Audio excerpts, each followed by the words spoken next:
Hey guys, Daniel here with Chattanooga Home Inspector. So today I'm on the job site, and a part of our inspection includes taking a look at your water meter.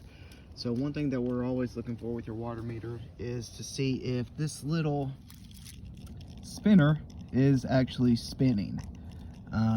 If we've got all the water off inside and this is still spinning, usually that means that we have a leak somewhere. Well, let me show you where that leak is.